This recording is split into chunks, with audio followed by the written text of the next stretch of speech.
नमस्कार, बहुत बहुत स्वागत है आप सभी का डीडी न्यूज पर। आप देख रहे हैं मिड डे प्राइम। मैं हूं निखिल सिंह और आप सभी को स्वतंत्रता दिवस की बहुत बहुत कोटि कोटि शुभकामनाएं।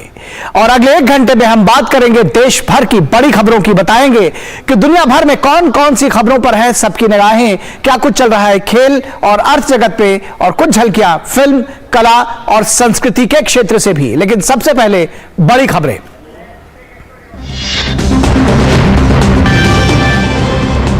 देश आज मना रहा है 77वां स्वतंत्रता दिवस। प्रधानमंत्री नरेंद्र मोदी ने लाल किले की प्राचीर से लगातार 10वीं बार किया ध्वजारोहण। देश की विकास गाथा के साथ साथ भविष्य का खाका किया पेश। अगले 5 वर्षों में भारत के दुनिया की टॉप 3 अर्थव्यवस्थाओं में शामिल होने की दी गारंटी। प्रधानमंत्री ने कहा 2047 तक विकसित भारत का सपना करना है साकार। अमृतकाल के लिए गए फैसले लिखेंगे 1000 साल का स्वर्णिम इतिहास। परिवारवाद पर जमकर साधा निशाना, कहा भ्रष्टाचार, परिवारवाद और तुष्टीकरण से देश को करना है आजाद। प्रधानमंत्री नरेंद्र मोदी ने आने वाली सितंबर में विश्वकर्मा जयंती के अवसर पर देश में विश्वकर्मा कौशल सम्मान योजना शुरू करने का किया ऐलान। पीएम मोदी ने 2 करोड़ महिलाओं को लखपति दीदी बनाने का भी किया ऐलान। कृषि को हाईटेक बनाने से लेकर महिलाओं को आगे बढ़ाने के लिए स्वयं सहायता समूह की महिलाओं को दिया जाएगा ड्रोन चलाने और मरम्मत करने का प्रशिक्षण। कश्मीर से कन्याकुमारी तक देशभक्ति के रंग में डूबा हुआ पूरा देश। राज्यों और केंद्र शासित प्रदेशों में मनाया जा रहा है जश्न आजादी।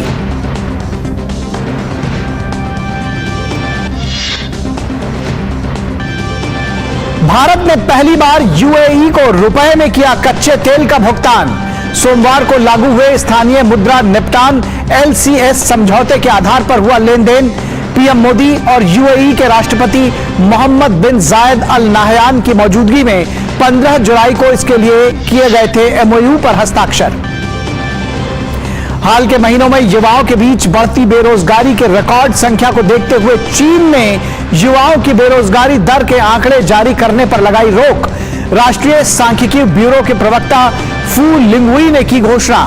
अगस्त महीने से देश भर के युवाओं और अन्य आयु समूहों के लिए शहरी बेरोजगारी दर के आंकड़े नहीं किए जाएंगे जारी। रूस के दक्षिणी दागिस्तान क्षेत्र की राजधानी बचाव काला के गैस स्टेशन में विस्फोट के बाद लगी आग से बड़ा हादसा। अब तक 25 लोगों की मौत, 60 से अधिक लोग घायल। मृतकों में 3 बच्चे भी शामिल। विस्फोट के कारणों का अब तक नहीं चला पता। बाकू में चल रहे शतरंज विश्व कप के क्वार्टर फाइनल में पहुंचे विदित गुजराती। रूसी शतरंज मास्टर को 2-0 से दी करारी शिकस्त। अंतिम 8 खिलाड़ियों में 4 भारतीय शामिल।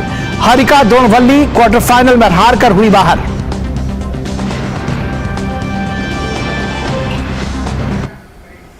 तो मिड डे प्राइम में सबसे पहले बड़ी खबरों पर डालते हैं नजर।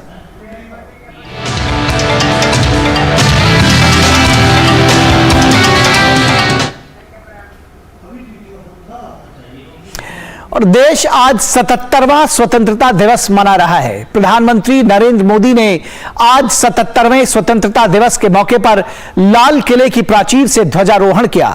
ध्वजारोहण के बाद वायुसेना के हेलीकॉप्टर्स ने फूलों की वर्षा की।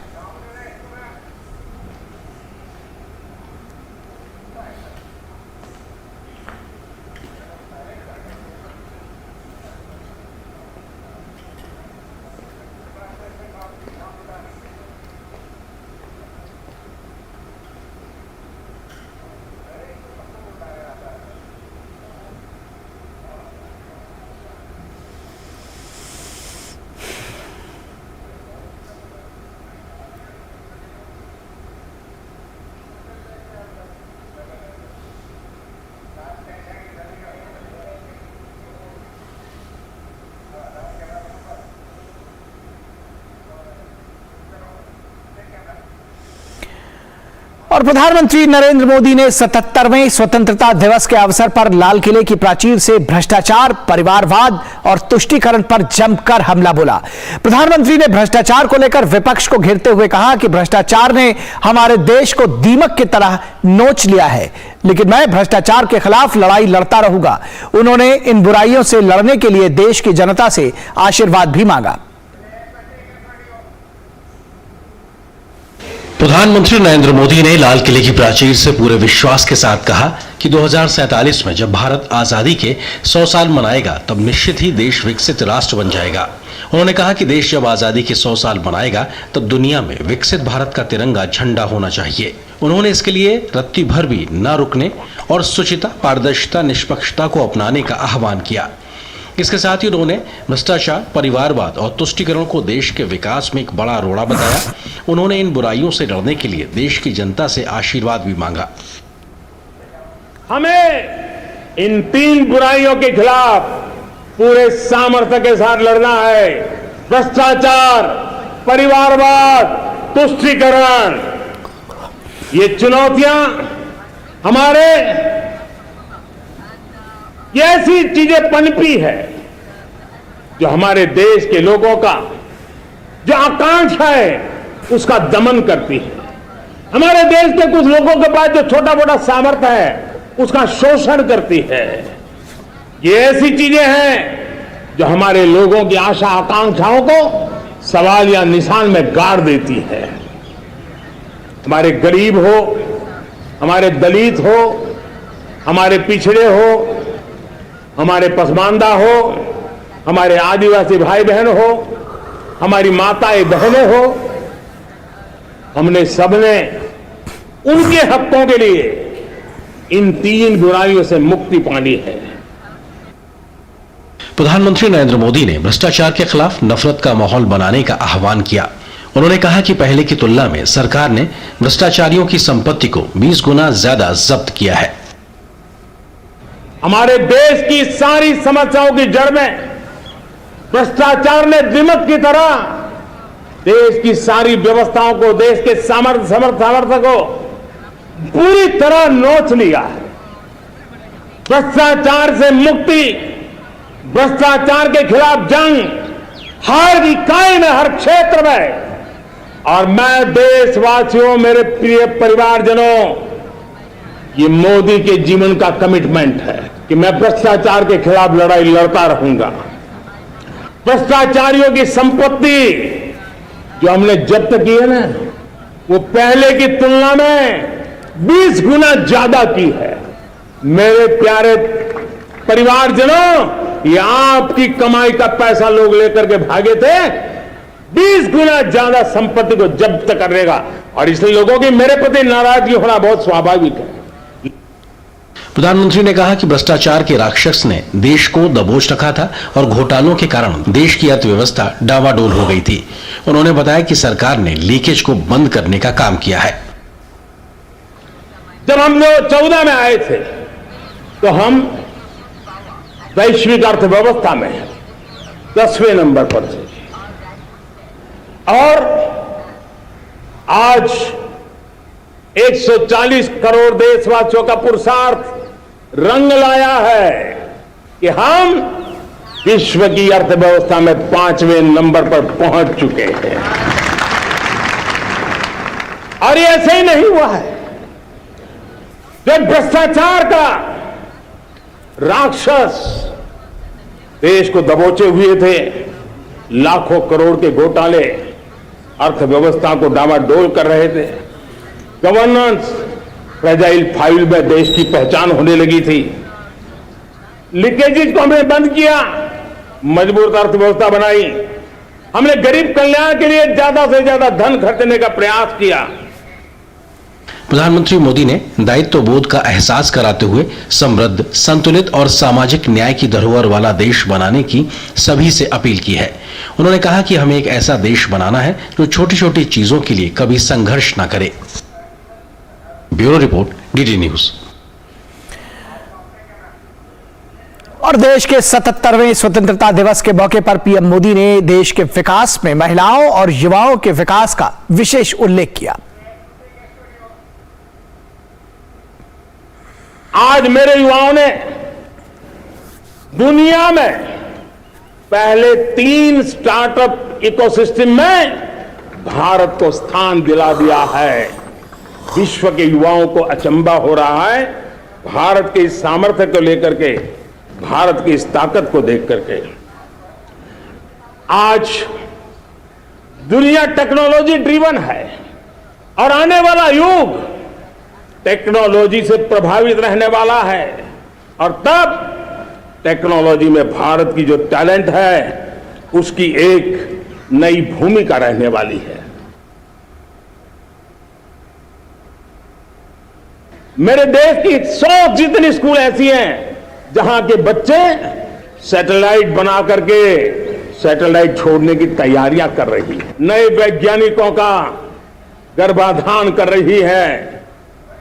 आज हजारों टिंकरिंग लैब लाखों बच्चों को साइंस और टेक्नोलॉजी के राह पर आगे बढ़ने के लिए प्रेरणा दे रही है। मैं मेरे देश के नौजवानों को कहना चाहता हूं, अवसरों की कमी नहीं है। आप जितने अवसर चाहेंगे ये देश आसमान से भी ज्यादा अवसर आपने देने का सामर्थ्य रखता है। देश में आगे बढ़ाने के लिए एक अतिरिक्त शक्ति का सामर्थ्य भारत को आगे ले जाने वाला है और वो है विमेन लेड डेवलपमेंट। आज भारत गर्व से कह सकता है कि दुनिया में नागरिक उड्डयन में अगर किसी एक देश में सबसे ज्यादा विमेन पायलट है तो मेरे देश में है। आज चंद्रयान की गति हो, मून मिशन की बात हो, मेरी विमेन साइंटिस्ट उसका नेतृत्व कर रहे हैं। और जब G20 में मैंने विमेन लेड डेवलपमेंट के विषय को आगे बढ़ाया है तो पूरा G20 समूह इसके महत्व को स्वीकार कर रहा है। एक देश में दौरा कर रहा था तो वहां एक बहुत ही सीनियर मिनिस्टर, उसने मुझे एक सवाल पूछा। उसने कहा आपके यहां बेटियां साइंस और इंजीनियरिंग के विषयों की पढ़ाई करती हैं क्या? उसमें क्या था, मैंने उनको कहा आज मेरे देश में लड़कों से ज्यादा बेटियां आज स्टेम यानी साइंस, टेक्नोलॉजी, इंजीनियरिंग और मैथ्स अधिकतम भाग मेरी बेटियां ले रही है। तो उनके लिए अचरज था। ये सामर्थ्य आज हमारे देश का देख रहा है। मेरा सपना है 2 करोड़ लखपति दीदी बनाने का और इसके लिए एक नया अभिगम भेजा। साइंस और टेक्नोलॉजी हमारे गांव की महिलाओं का भी सामर्थ्य देखता हूं मैं और इसलिए हम एक नई योजना सोच रहे हैं कि हमारे एग्रीकल्चर सेक्टर में टेक्नोलॉजी आए, एग्रीटेक को बल मिले। इसलिए विमेन सेल्फ हेल्प ग्रुप की बहनों को हम ट्रेनिंग देंगे, ड्रोन चलाने की, ड्रोन रिपेयरिंग की हम ट्रेनिंग देंगे। प्रारंभ हम 15,000 विमेन सेल्फ हेल्प ग्रुप के द्वारा ये ड्रोन की उड़ान का हम आरंभ कर रहे हैं।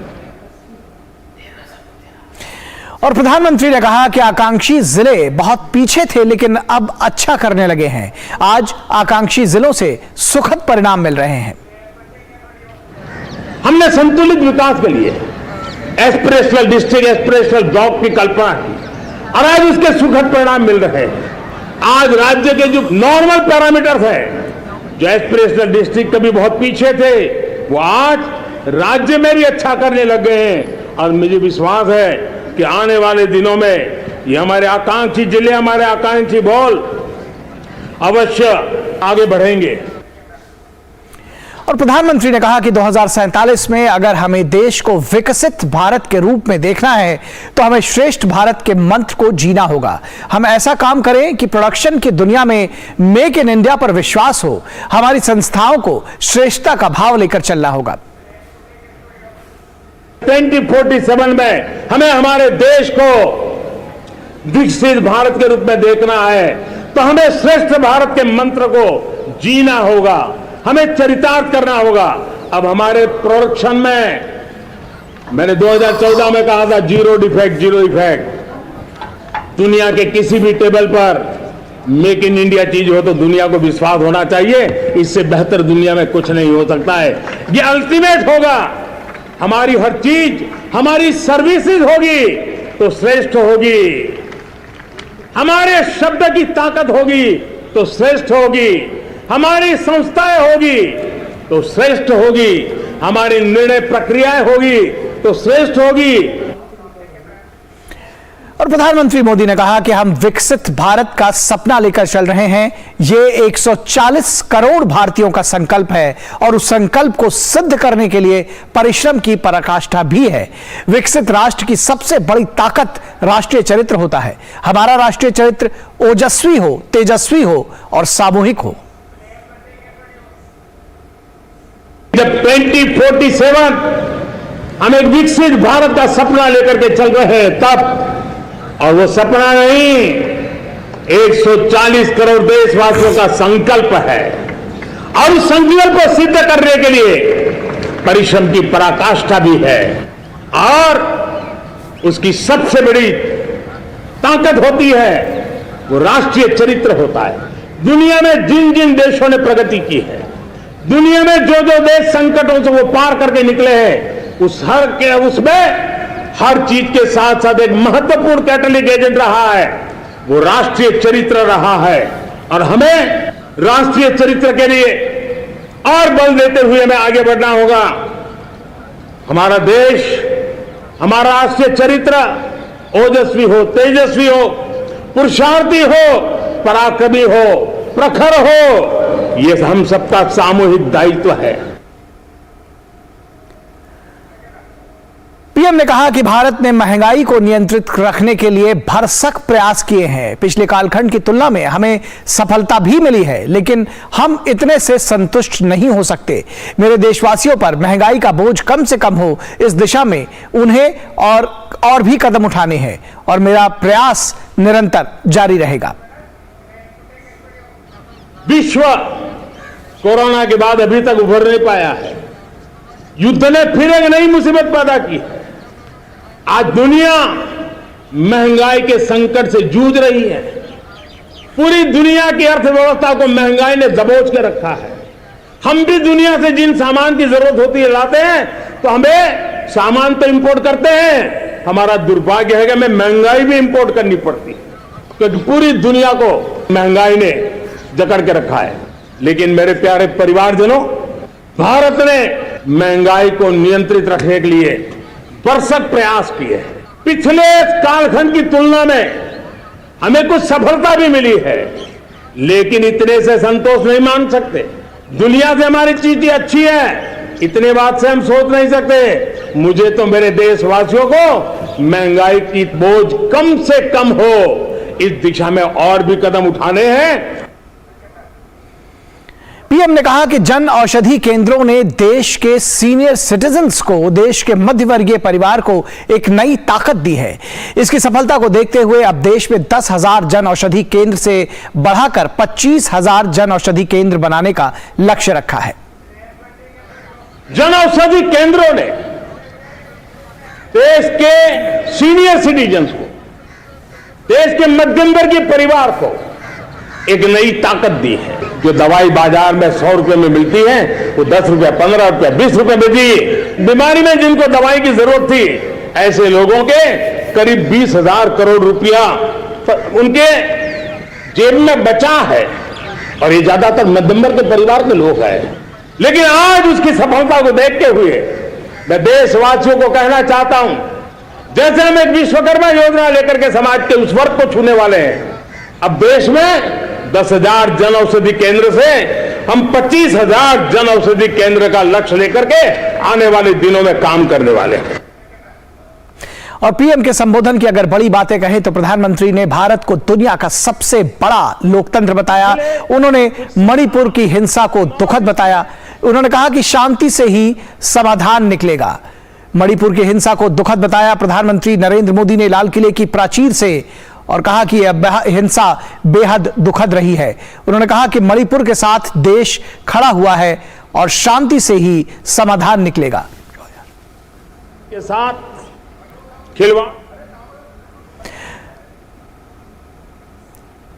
प्रधानमंत्री ने कहा कि मणिपुर के साथ देश खड़ा हुआ है और शांति से ही समाधान निकलेगा। अमृतकाल का यह पहला वर्ष है। प्रधानमंत्री ने कहा कि इस कालखंड के फैसले लिखेंगे 1000 साल का स्वर्णिम इतिहास। जो हम मेहनत करेंगे, जो परिश्रम करेंगे, वो 1000 साल का स्वर्णिम इतिहास लिखेंगे। प्रधानमंत्री ने कहा कि डेमोग्राफी, डेमोक्रेसी और डाइवर्सिटी हर सपने को साकार करेगी। प्रधानमंत्री ने कहा कि देश में आज अवसरों की कमी नहीं है और इन अवसरों पर लगातार हमें काम करना है। विश्व का सबसे युवा देश है भारत। प्रधानमंत्री ने कहा कि और इस डेमोग्राफी का फायदा उठाना है। भारत बन रहा है ग्लोबल आवाज। प्रधानमंत्री ने अपने संबोधन में कहा कि बदलते विश्व को आकार देने में देशवासियों की बड़ी भूमिका रही है। भारत देता है दुनिया को स्थिरता की गारंटी। प्रधानमंत्री ने लाल किले की प्राचीर से कहा कि भारत दुनिया को स्थिरता की गारंटी देता है। कोरोना के बाद विश्व ऑर्डर बदल रहा है और इसमें भारत की बड़ी भूमिका है। प्रधानमंत्री ने कहा गेंद हमारे पाले में है, अब हमें यह मौका नहीं छोड़ना चाहिए। डिजिटल इंडिया ने करिश्मा करके दिखाया है। प्रधानमंत्री ने लाल किले की प्राचीर से बताया आज गांव-गांव तक इंटरनेट पहुंचा है तो डिजिटल इंडिया का करिश्मा देश और दुनिया देख रही है। भारत को G20 शिखर सम्मेलन की मेजबानी मिली है। यह एक बड़ा अवसर है। दुनिया ने भारत के सामर्थ्य को जाना है। प्रधानमंत्री ने कहा कि 1 रैंक 1 पेंशन सेना के जवानों के सम्मान का विषय है। प्रधानमंत्री ने कहा कि 5 साल में 13.5 करोड़ लोग गरीबी से मुक्त हुए हैं। मुद्रा योजना की चर्चा की। उन्होंने कहा कि मुद्रा योजना से 8 करोड़ लोगों को लोन दिया गया है। प्रधानमंत्री ने लाल किले की प्राचीर से घोषणा की कि विश्वकर्मा जयंती पर विश्वकर्मा योजना को लॉन्च किया जाएगा। 5 साल में टॉप 3 अर्थव्यवस्थाओं में जगह बनाएंगे, इसका संकल्प लिया गया और कहा कि यह गारंटी है। महंगाई कम करने के लिए प्रयास लगातार जारी रहेंगे। स्पेस और डीप सी में भारत की क्षमता को बढ़ाया गया है। जन औषधि केंद्रों से जनता को लगातार लाभ मिला है। 200 करोड़ वैक्सीनेशन का भारत ने दुनिया भर में रिकॉर्ड बनाया है। सीमाएं पहले से अधिक सुरक्षित हैं। प्रधानमंत्री ने लाल किले की प्राचीर से कहा कि आतंकी हमलों में कमी आई है, सीमाएं पहले से अधिक सुरक्षित है। महिला सशक्तिकरण के लिए देश प्रतिबद्ध है। प्रधानमंत्री ने घोषणा की चंद्रयान मिशन का नेतृत्व महिला वैज्ञानिक कर रही है और यह बेहद हर्ष का विषय है। 2047 तक विकसित भारत का सपना देखा है और इस संकल्प को सिद्धि तक लेकर आएंगे। सरकार एग्रीटेक को बढ़ावा दे रही है। प्रधानमंत्री ने लाल किले की प्राचीर से कहा कि हमने वाइब्रेंट बॉर्डर विलेज प्रोग्राम की संकल्पना दी है। तुष्टीकरण ने हमारे राष्ट्रीय चरित्र पर दाग लगाया है। प्रधानमंत्री ने कुछ ऐसी बातों की भी चर्चा की। तुष्टीकरण की चर्चा की। परिवारवाद को कहा परिवारवाद ने देश को जकड़ रखा है। भ्रष्टाचार, परिवारवाद और तुष्टीकरण से आजादी जरूरी है। प्रधानमंत्री ने कहा कि भ्रष्टाचार, परिवारवाद और तुष्टीकरण से मिलकर लड़ना होगा। और मिड डे प्राइम में यहां रुकेंगे एक छोटे से ब्रेक के लिए। आप कहीं मत जाइएगा, जल्द हाजिर होंगे।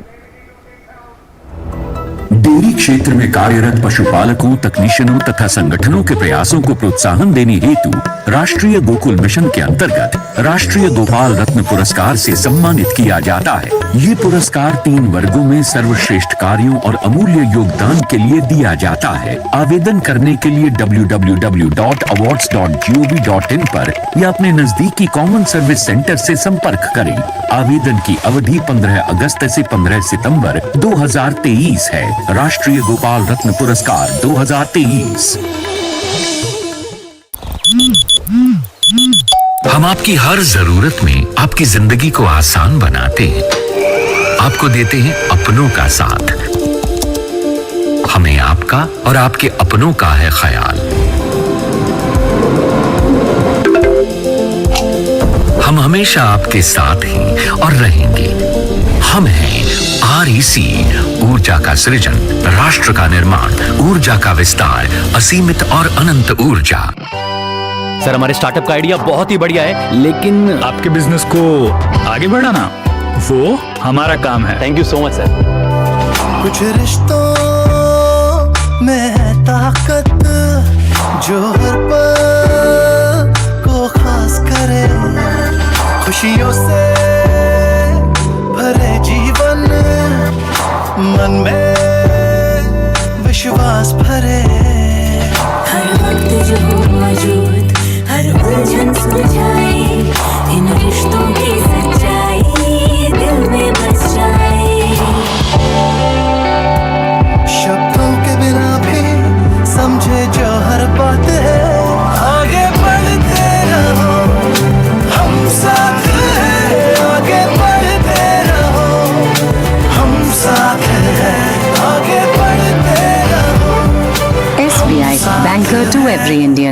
डेयरी क्षेत्र में कार्यरत पशुपालकों, तकनीशियनों तथा संगठनों के प्रयासों को प्रोत्साहन देने हेतु राष्ट्रीय गोकुल मिशन के अंतर्गत राष्ट्रीय गोपाल रत्न पुरस्कार से सम्मानित किया जाता है। ये पुरस्कार 3 वर्गों में सर्वश्रेष्ठ कार्यों और अमूल्य योगदान के लिए दिया जाता है। आवेदन करने के लिए www.awards.gov.in पर या अपने नजदीकी कॉमन सर्विस सेंटर से संपर्क करें।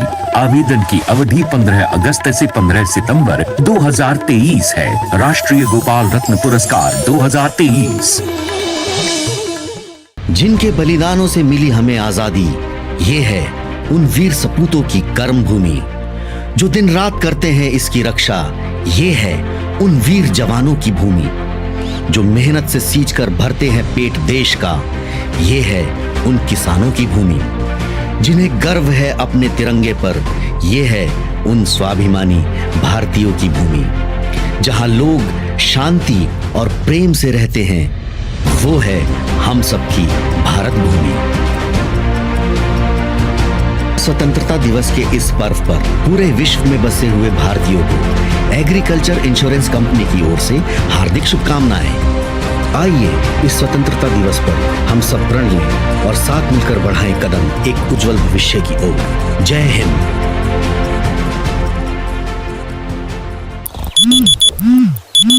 हम आपकी हर जरूरत में आपकी जिंदगी को आसान बनाते हैं, आपको देते हैं अपनों का साथ। हमें आपका और आपके अपनों का है ख्याल। हम हमेशा आपके साथ हैं और रहेंगे।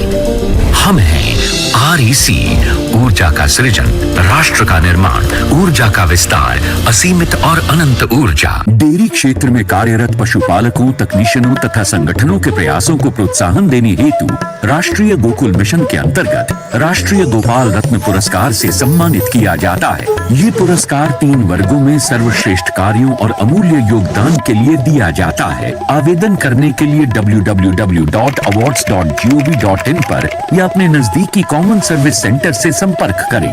आवेदन की अवधि 15 अगस्त से 15 सितंबर 2023 है। राष्ट्रीय गोपाल रत्न पुरस्कार 2023।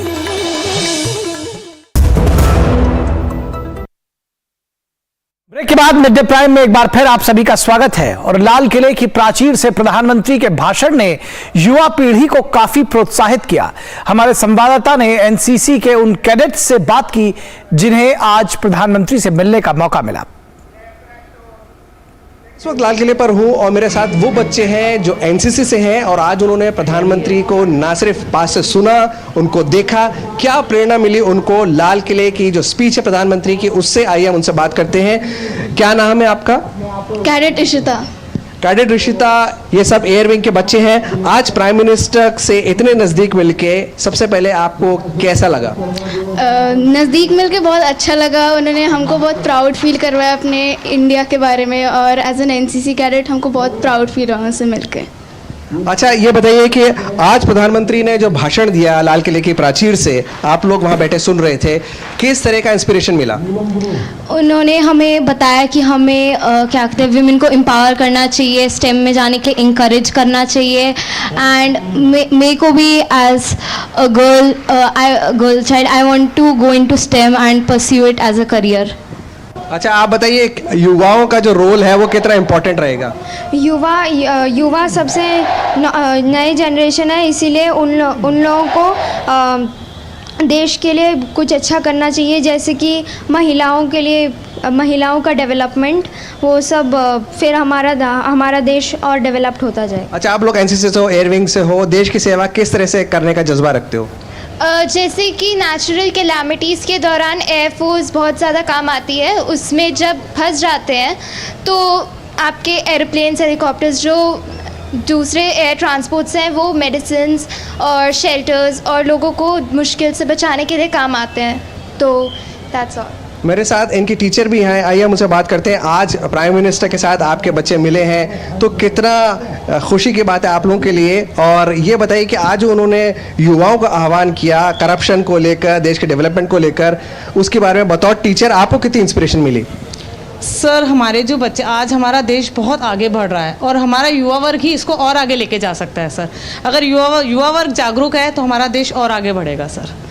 अगर युवा वर्ग जागरूक है तो देश जरूर आगे बढ़ेगा और आज प्रधानमंत्री से प्रेरित होकर ये बच्चे देश सेवा के लिए तत्पर हैं। कैमरामैन भीम के साथ विशाल Bairstow, DD news, Lal Qila. और इस बार लाल किले पर आयोजित स्वतंत्रता दिवस समारोह में राष्ट्रीय कैडेट कोर के 200 पूर्व कैडेट्स को भी आमंत्रित किया गया। कैसा महसूस किया इन पूर्व एनसीसी कैडेट्स ने प्रधानमंत्री का भाषण सुनकर? इस पर खास बातचीत की हमारे संवाददाता गिरीश निशाना ने। प्रधानमंत्री नरेंद्र मोदी ने एनसीसी कैडेटों से बातचीत की। कैसा लगा कैडेटों को बात करते हैं? आप बताइए कैसा लगा पीएम ने बात किया? सर बहुत अच्छा लगा, उनको इतने नज़दीक से देख के, मतलब जो गूज बम्स होते हैं वो एकदम से ऊपर आ गए थे। और उन्होंने हमसे यही पूछा था कि आप लोग कहाँ से आए हैं, और वही जो हम लोगों ने बोला भारत माता की जय, ये सब कुछ। फर्स्ट टाइम देखने के बाद सर अच्छा लगा, इतने ज़्यादा करीब से मोदी जी को देखा था, कहीं ना कहीं हम सबके लिए प्रेरणा है। फर्स्ट टाइम हमने उनको सामने से देखा, एक्साइटमेंट बहुत ज़्यादा थी। उन्होंने हमसे पूछा कि आप कहाँ से हो, मतलब होता है किसी पर्सनालिटी को हम फर्स्ट टाइम देख रहे हैं, तो बहुत अच्छा लगा, बहुत ज़्यादा। बहुत अच्छा लगा अपनी आंखों से देख के, बात करके उनसे बहुत अच्छा लगा। वो कहना सबसे बड़ी बात करना, फर्स्ट टाइम आते हमसे सबसे पहले बात की। कहीं ना कहीं ये एनसीसी कैडेट काफ़ी उत्साहित हैं। उत्साहित इसलिए हैं क्योंकि प्रधानमंत्री नरेंद्र मोदी इनके करीब आए, इनसे बातचीत की और इनका हालचाल लेने के साथ ये लोग कहाँ रहते हैं, किस तरह से ट्रेनिंग करते हैं, उनके बारे में पूछा। कैमरामैन संदीप कुमार के साथ गिरीश निशाना, डीडी न्यूज, दिल्ली। और इससे पहले 77वें स्वतंत्रता दिवस के अवसर पर प्रधानमंत्री नरेंद्र मोदी ने राजघाट पर राष्ट्रपिता महात्मा गांधी को श्रद्धांजलि अर्पित की।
रूसी राष्ट्रपति व्लादिमीर पुतिन ने भारत के स्वतंत्रता दिवस के अवसर पर भारतीय राष्ट्रपति द्रौपदी मुर्मू और प्रधानमंत्री नरेंद्र मोदी को बधाई संदेश भेजा है। अपने बधाई संदेश में उन्होंने कहा कि स्वतंत्रता दिवस के अवसर पर हार्दिक बधाई स्वीकार करें।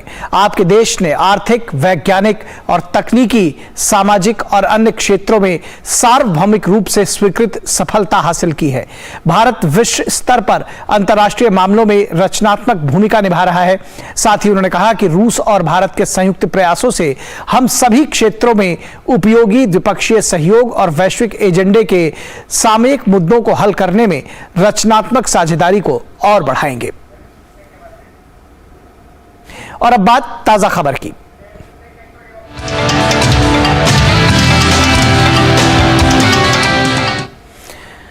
स्वतंत्रता दिवस पर लोकसभा अध्यक्ष ओम बिरला ने ध्वजारोहण किया और देशवासियों को स्वतंत्रता दिवस की शुभकामनाएं दी।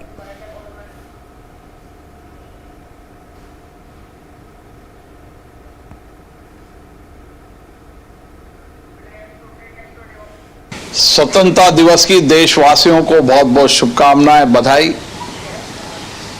ये स्वतंत्रता दिवस अमृतकाल के अंदर हम सब के लिए संकल्प का, नए विचारों का, नए उत्साह का, नए विकसित भारत बनाने का स्वतंत्रता दिवस है। मुझे आशा है संपूर्ण देशवासी सामूहिकता के साथ मिलकर सब अपने अपने कर्तव्य दायित्वों को निभाते हुए जो विकसित भारत का हमारा सपना है, उस विकसित भारत के सपने को पूरा करेंगे। और रक्षा मंत्री राजनाथ सिंह ने स्वतंत्रता दिवस के अवसर पर अपने आवास पर ध्वजारोहण किया।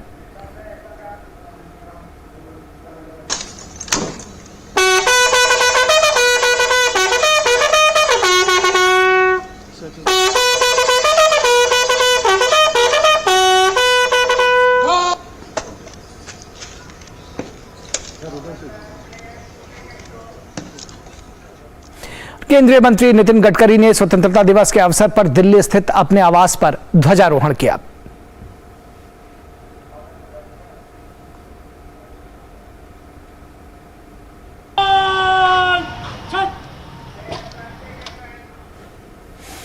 सूचना और प्रसारण मंत्री अनुराग सिंह ठाकुर ने दिल्ली स्थित सरकारी आवास पर स्वतंत्रता दिवस के मौके पर ध्वजारोहण किया।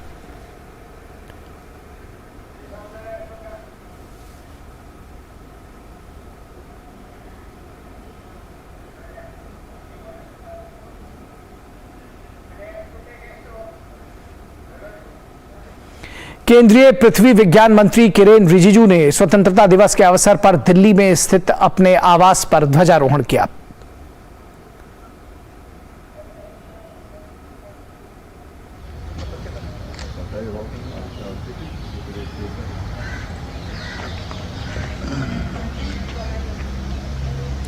केंद्रीय मंत्री जितेंद्र सिंह ने स्वतंत्रता दिवस के अवसर पर दिल्ली स्थित अपने आवास पर ध्वजारोहण किया।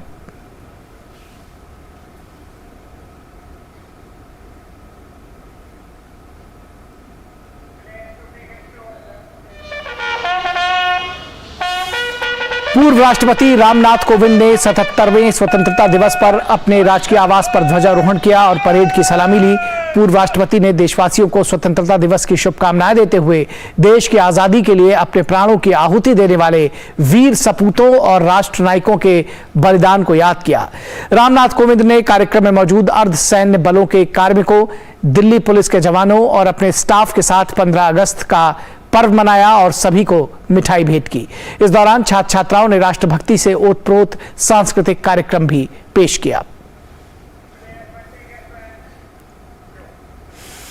भाजपा के राष्ट्रीय अध्यक्ष जेपी नड्डा ने स्वतंत्रता दिवस के अवसर पर दिल्ली स्थित अपने आवास पर ध्वजारोहण किया।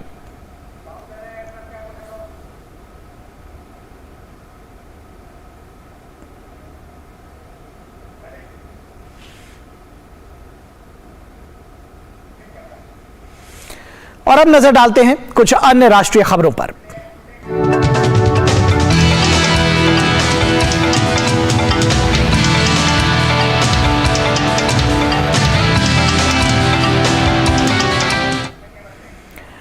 जम्मू कश्मीर के उपराज्यपाल मनोज सिन्हा ने 77वें स्वतंत्रता दिवस के अवसर पर श्रीनगर में राष्ट्रीय ध्वज फहराया।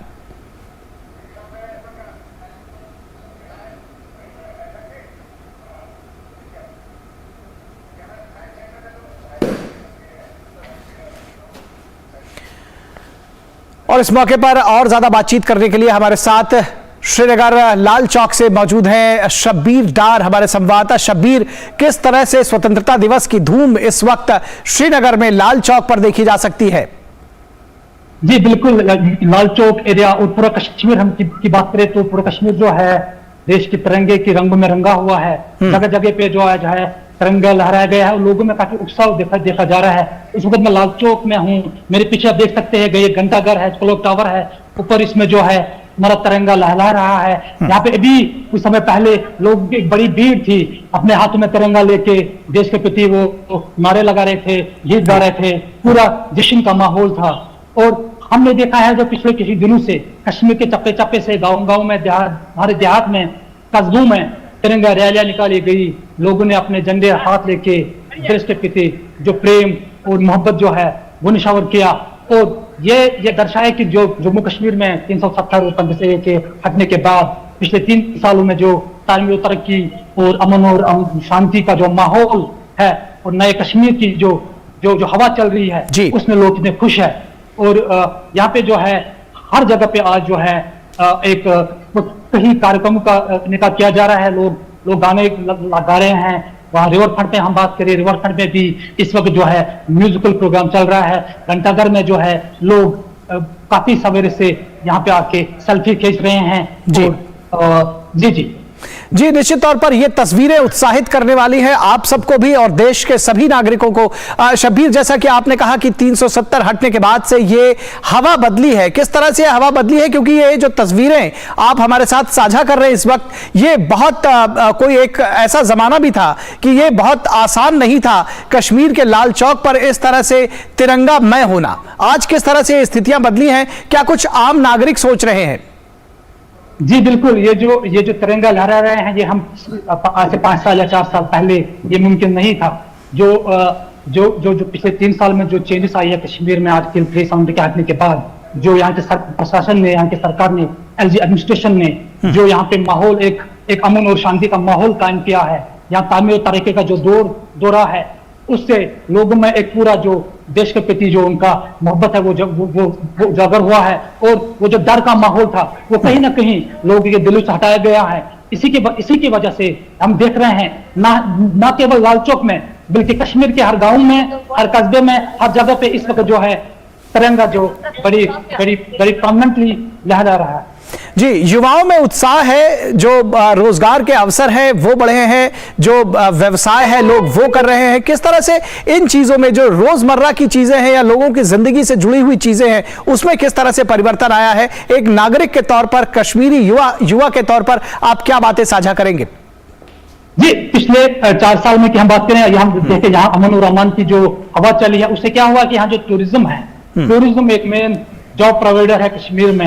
यहाँ पे जो है रिकॉर्ड नंबर टूरिस्ट आए हैं इतने सालों में। और उसकी वजह से क्या हुआ, यहाँ पे लोगों को, युवाओं में खासकर जो एंटरप्रेन्योर की ओर उनको सरकार ने एनकरेज किया, उनमें रोजगार मिला है। टूरिज्म आने की वजह से यहाँ पे निजी जो कारखाने हैं, निजी लोग जो हैं, युवा है, उनको रोजगार के वसी जो एवेन्यूज है वो खुले हैं। तो निश्चित तौर हम ये कह सकते हैं कि इन 3 सालों में सरकार की जो मोदी की जो नेतृत्व में जो यहाँ एलजी एडमिनिस्ट्रेशन पूरा जो जबरदस्त काम कर रही है, लोगों को, युवाओं को एक कॉन्फिडेंस भी है। और न कि कॉन्फिडेंस है, बल्कि यहाँ पे जो अपॉर्चुनिटीज, बिजनेस अपॉर्चुनिटीज और जॉब एवेन्यूज बड़े खुले हैं। जी, निश्चित तौर पर ये दो तस्वीरें हैं उत्साहित करने वाली है। आपके पीछे हम देख रहे हैं लोग तिरंगे के रंग में रंगे हुए हैं, तिरंगा फहरा रहे हैं। और निश्चित तौर पर ये जो तस्वीरें हैं अपने आप में बहुत कुछ बयां करती हैं। बहुत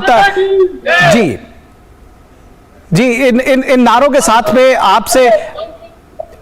आपसे विदा लेना चाहेंगे। दरअसल इन नारों को हम बार बार सुनना चाहते हैं, ये तस्वीरों को आंखों में बसाना चाहते हैं, क्योंकि ये तिरंगा जो है वो हम सब के अंदर राष्ट्रभक्ति की एक भावना लाता है। और खास तौर पर जब हम देखते हैं कि श्रीनगर में ये बदलाव की तस्वीर लेकर आया है, आप सब के अंदर एक कॉन्फिडेंस लेकर आया है, तो ये हम सब का भी विश्वास और दृढ़ करता है। बहुत शुक्रिया शब्बीर इन तस्वीरों को हमारे साथ साझा करने के लिए और हमारे साथ जोड़ने के लिए। तो आपने देखी तस्वीरें लाल चौक श्रीनगर से, जहां पर किस तरह से तिरंगे के रंग में रंगा हुआ है आज पूरा लाल चौक और कश्मीर के बाशिंदे। और राज्यों में की राजधानियों में भी प्रदेश के मुख्यमंत्रियों ने तिरंगा फहराया। उत्तर प्रदेश के मुख्यमंत्री योगी आदित्यनाथ ने लखनऊ स्थित अपने सरकारी आवास पर ध्वजारोहण किया। इस दौरान उन्होंने देश की आजादी में बलिदान देने वाले महान स्वतंत्रता सेनानियों को नमन किया।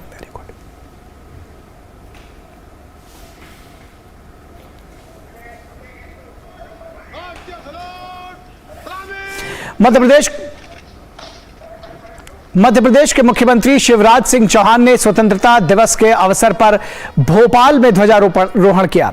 इस मौके पर उन्होंने कहा कि क्रांतिकारियों के त्याग, तपस्या और बलिदान के कारण भारत आजाद हुआ है, लेकिन अखंड भारत नहीं मिलने की कसक आज भी दिल में है। उपनिरीक्षक एवं सहायक उपनिरीक्षक 6005 लोग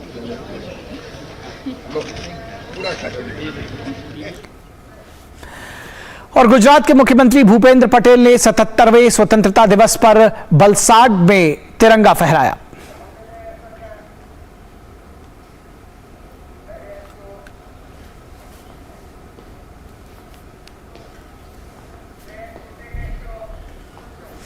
हरियाणा के मुख्यमंत्री मनोहर लाल ने फतेहाबाद में ध्वजारोहण किया। इस मौके पर उन्होंने कहा कि हरियाणा का योगदान देश के विकास में भी काफी अहम रहा है। चाहे हरियाणा के जवान हो या किसान, दोनों ने ही देश के प्रगति में अपना योगदान देने में अग्रणी भूमिका निभाई है।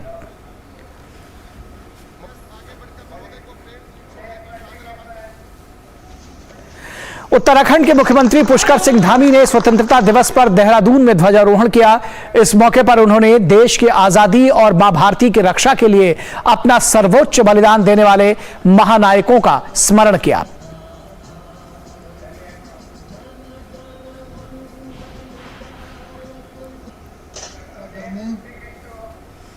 और देश के पूर्वोत्तर राज्यों की बात करें तो असम के मुख्यमंत्री हेमंत बिस्वा शर्मा ने गुवाहाटी में ध्वजारोहण किया और प्रदेशवासियों को स्वतंत्रता दिवस की शुभकामनाएं दी।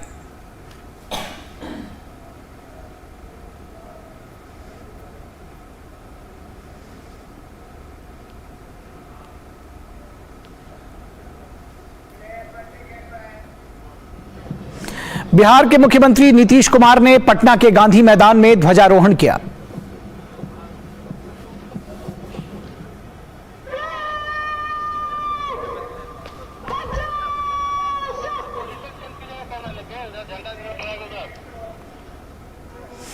राजस्थान के मुख्यमंत्री अशोक गहलोत ने 77वें स्वाधीनता दिवस पर जयपुर में अपने आवास पर ध्वजारोहण किया और प्रदेशवासियों को स्वतंत्रता दिवस की शुभकामनाएं दी।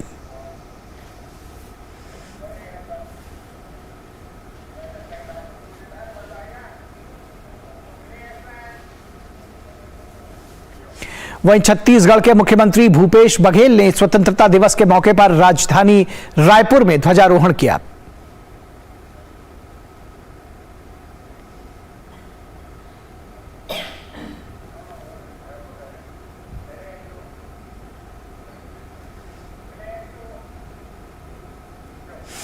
दिल्ली के मुख्यमंत्री अरविंद केजरीवाल छत्रसाल स्टेडियम पहुंचे और दिल्ली सरकार की ओर से आयोजित स्वतंत्रता दिवस समारोह में हिस्सा लिया और ध्वजारोहण किया।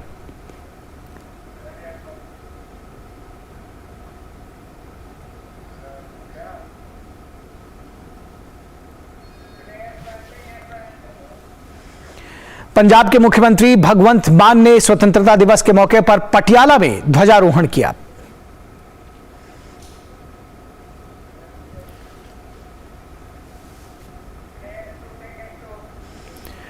और दक्षिण भारत के राज्यों की बात करें तो कर्नाटक के मुख्यमंत्री सिद्धारमैया ने बेंगलुरु में ध्वजारोहण किया।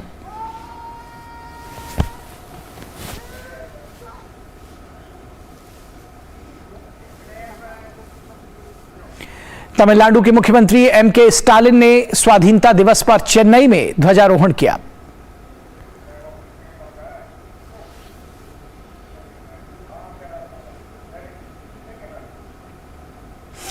और भारतीय अंतरिक्ष अनुसंधान संगठन इसरो के चेयरमैन डॉक्टर एस सोमनाथ ने इसरो हेडक्वार्टर में ध्वजारोहण किया।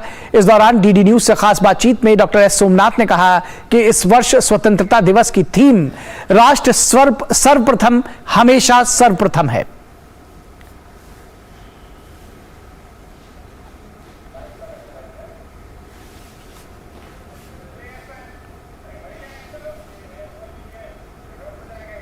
भारत 77वां आज़ादी दिवस मना रहा है और पूरे देश में जश्न का माहौल है, लेकिन इसरो में एक खास माहौल नजर आ रहा है क्योंकि कुछ ही समय बाद इसरो देश को और भी आगे ले जाते हुए अंतरिक्ष में और आगे एक माइलस्टोन क्रिएट करते हुए सॉफ्ट लैंडिंग की तैयारी कर रहा है। तो एक तरफ सॉफ्ट लैंडिंग की बात चल रही थी, लेकिन इसरो ने अब आदित्य मिशन का भी ऐलान कर दिया और सूर्य की तरफ भी भारत को बढ़ते हुए कदम, भारत के कदम बढ़ रहे हैं। बात करते हैं, मेरे साथ हैं इसरो के chairman doctor Somnath sir. Happy independence day to you, बहुत बहुत बधाई आपको।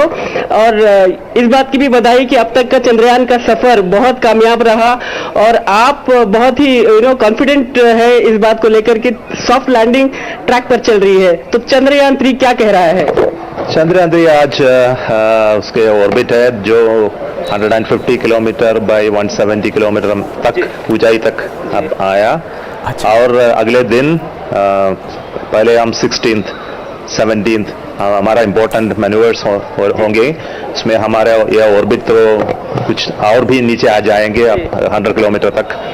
उसके बाद 17th we will have to separate the orbiter lander को सेपरेट करना है। उसके बाद हमारा लैंडिंग प्रोसेस शुरू होगा। ये 2-3 दिन का काम है। उसमें सॉफ्टवेयर लोड करना है, डाटा लोड करना है, चेक करना है, ये सभी काम चलेगा 2 दिन।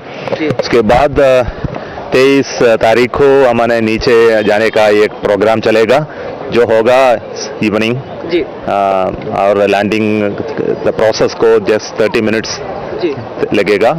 हमारा ये प्रयत्न है इस समय थी हम सॉफ्ट लैंडिंग कर सकूं। हमारे लास्ट चंद्रयान 2 का फेलर के लैंडिंग सॉफ्ट लैंडिंग करने का कामयाबी नहीं हुई। उसके बाद हमने ये कारण के खोजा और हमसे ये सिमुलेशन के साथ हमको ये पता चला कि हमने जो एल्गोरिदम है उसको मेथड्स है उसमें जो डाला है वह अच्छा नहीं था।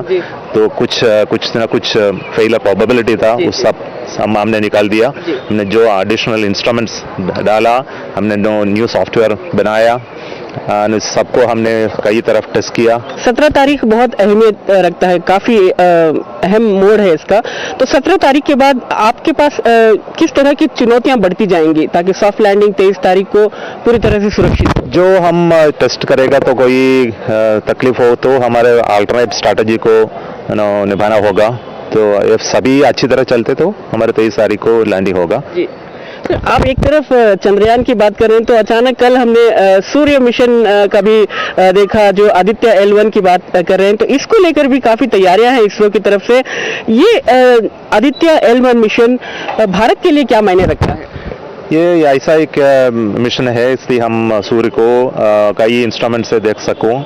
तो सूर्य ही है हमारा ऊर्जादाता और हमारे जो क्लाइमेट है, हमारा जो स्पेस इवेंट्स है, सो स्पेस क्लाइमेट है, ये सबका निभाने वाला ये सूर्य है।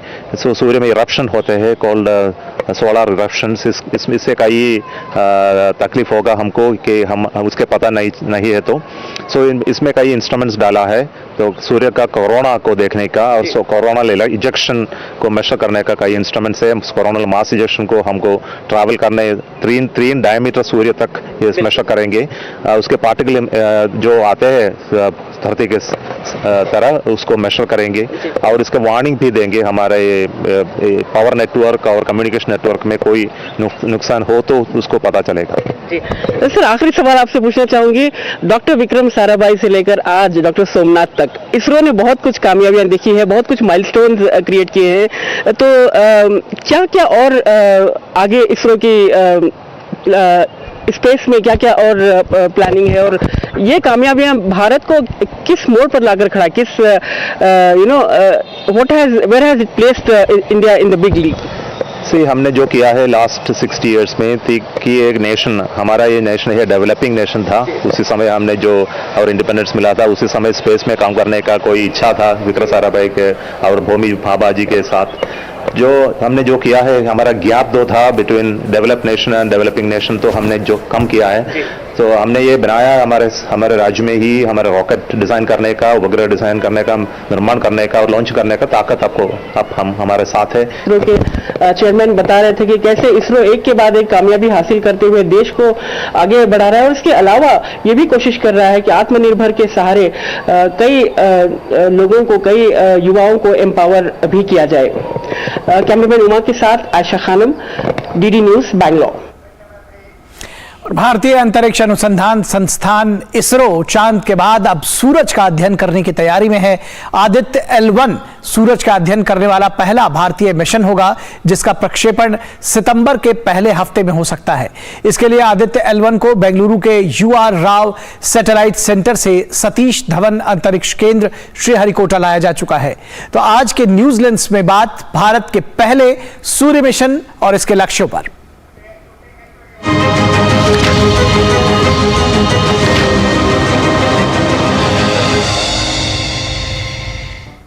इसरो का पहला सूर्य मिशन आदित्य L1 प्रक्षेपण के लिए तैयार है। अंतरिक्ष यान को सूर्य पृथ्वी सिस्टम के लैग्रेंज पॉइंट L1 के चारों तरफ एक हालो ऑर्बिट यानी कि प्रभामंडल कक्ष में रखा जाएगा जो पृथ्वी से लगभग 15 लाख किलोमीटर दूर है। इसरो के मुताबिक हालो ऑर्बिट में स्पेसक्राफ्ट होने से सूर्य को बिना किसी ग्रहण के लगातार देखा जा सकता है। इससे वास्तविक समय में सूर्य की गतिविधियों और अंतरिक्ष मौसम पर इसके असर का विश्लेषण करने में मदद मिलेगी।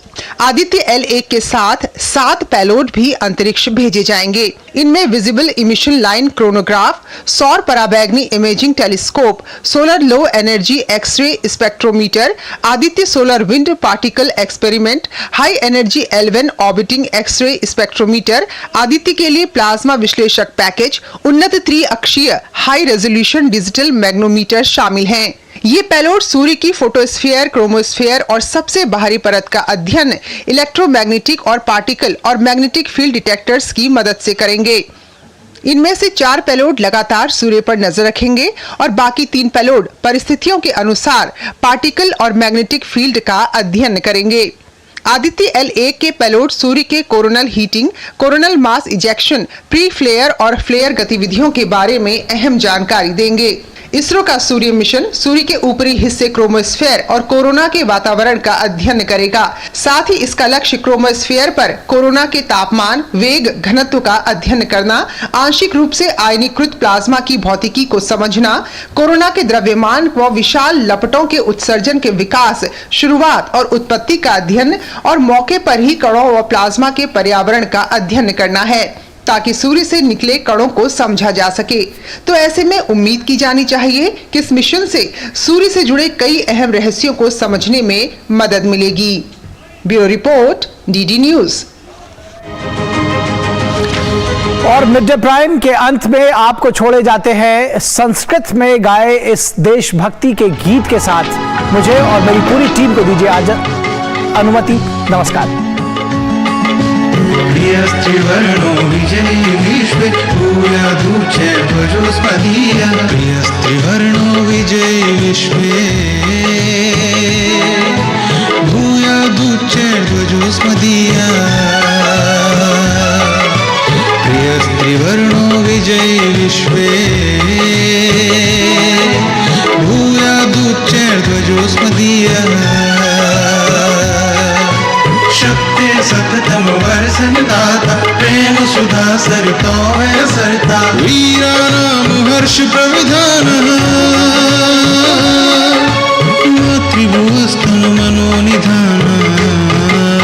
प्रियस्त्रिवर्णो विजयी विश्व भूयादुच्चे ध्वजोस्मदीय। प्रियस्त्रिवर्णो विजयी विश्व भूयादुच्चे ध्वजोस्मदीय।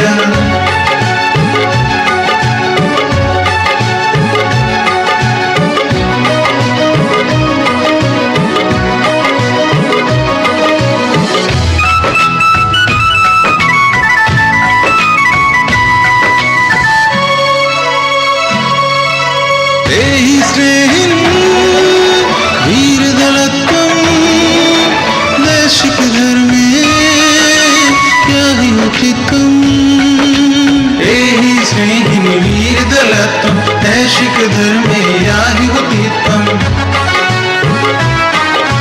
एहि स्नेहिन् वीरदलत्वम् दैशिक धर्मे याहि होतीत्वम्। समं मिलित्वा सर्वैर्गेयम् स्निग्धो भारतदेशोऽस्माकम्। प्रियस्त्रिवर्णो विजयी विश्वे भूयादुच्चे ध्वजोस्मदीय। प्रियस्त्रिवर्णो विजयी विश्वे